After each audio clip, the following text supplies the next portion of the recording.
This last part in my mini-series on the early development of the Christian faith concludes with a look at Christian kings and how their beliefs influenced their court, finishing with a brief digression into the pre-Christian religion of the Norsemen. This video will move away from the theology and practice of Christianity itself and instead focus on how these ideas were incorporated into the governance of secular rulers. Despite what I said before about the Christians inhibiting intellectual growth, monasteries in this era became great centres of learning, and the cathedral school was established as a proto-university. Monks and missionaries were carriers of culture and literacy. What they wrote down makes up most of the primary source material we have for this period. During the early Middle Ages, Europe was a diverse admixture of pagans and Christians. The Church did not yet have a hold on the far reaches in Scandinavia, Spain, Scotland, and Saxony. Thor and Odin were sacrificed to in the north. Islam was still exerting influence in Iberia, and the Celts practiced Druidism. The institution of Christendom was yet to be inaugurated. When Charlemagne became king of the Franks in 768, he inherited from his father, Pepin the Short, a massive kingdom, including modern-day France, most of Germany, the Netherlands and Belgium. He was a mighty conqueror and added pagan Saxony, Lombardy and Bavaria to his vast dominion. The Franks were originally a Germanic people living on the lower Rhine who converted to Christianity around 500 under King Clovis.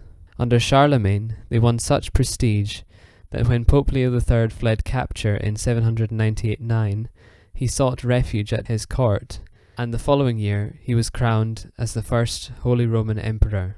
This was an institution that would last 1,000 years until Napoleon brought it to an end in 1806. From now, the Pope refused to recognize the worldly authority of Constantinople and the Byzantines, and the Catholic Church's gaze pivoted west. At the start of his reign, Charlemagne was an itinerant king, which meant that he had no fixed court, and instead issued decrees from a travelling retinue that would base itself wherever it needed to be at any given time. This changed in the 1790s, when he established a kind of central authority at Aachen, which lies on the modern Franco-German border. The palace he had built there was meant to rival Byzantium, and was designed in a basilica style after the architecture of Jerusalem. Of the various buildings, the octagonal Palatine Chapel stands intact today as a symbol of his awesome power. Another major achievement of Charlemagne's rule was the Carolingian Renaissance. It was prompted by the king's gathering together of the best and brightest minds of his age to better administer his kingdom and glorify the word of God. One of the most important figures was Alcuin of York, who was instrumental in the standardizing of written Latin and the development of legible script, which previously had no spacing, inconsistent use of upper and lower case, and sparse punctuation. The Gothic characters of the High Middle Ages are much harder to read, so we have him to thank for the basis of modern typography. Alfred the Great is a quasi-legendary figure who is considered to be the founder of the English nation. The problem is that he never ruled over all England. In fact, when he came to the throne as King of Wessex, that was only one of 4 kingdoms in what we now know as England today. Apart from Wessex, there were Northumbria, Mercia, and East Anglia. The reason, however, that he holds such importance for English nationhood is that he stood up against the pagan Danes, who had taken over much of East England, and negotiated the Danelaw, with its capital at York, as a separate sphere of influence. As a concession, Guthrum, the Danish leader, had to be baptized as Christian after his defeat at the Battle of Edington in 876. Wessex expanded under Alfred to include the formerly Mercian London. Wessex was the last kingdom of Anglo-Saxons resisting against the Danes. While Charlemagne was a champion of literacy and learning, he himself never learnt to read.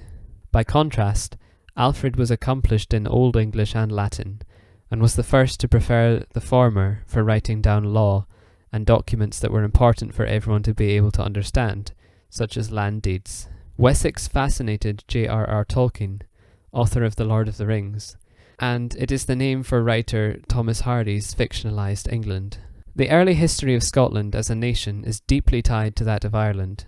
Romans of the early 5th century understood Scots as referring to the people of Ireland and Western Scotland. It was an Irish missionary named Columba who brought Christianity to Scotland by establishing a monastery on Iona in the Gallic kingdom of Dalriata, bordering Pictland to the east. Irish, or insular Catholicism, differed to Roman Catholicism in some of its emphases because of its partial independent development and isolation. For example, monasteries and abbots held more power relative to the priesthood and bishops. Instead of a mission being sent out by the papacy to convert the Irish, the first record of Rome's involvement is in around 430, when Celestine I sent out a bishop called Palladius to preside over a pre-existing Christian community. Ireland, like Scotland, was never part of the Roman Empire, but, unlike the Picts, never fought the Romans or exchanged much culturally with them. A competing and popular story of Christian origins in Ireland is that of St. Patrick, who came over from Britain to drive out its snakes and illustrate the mystery of the Trinity through the leaves of a shamrock. The Norsemen held on to their pre-Christian religion until around the 1st millennium AD, and these pagan people met scattered communities of Irish monks when they first settled Iceland in the 9th century.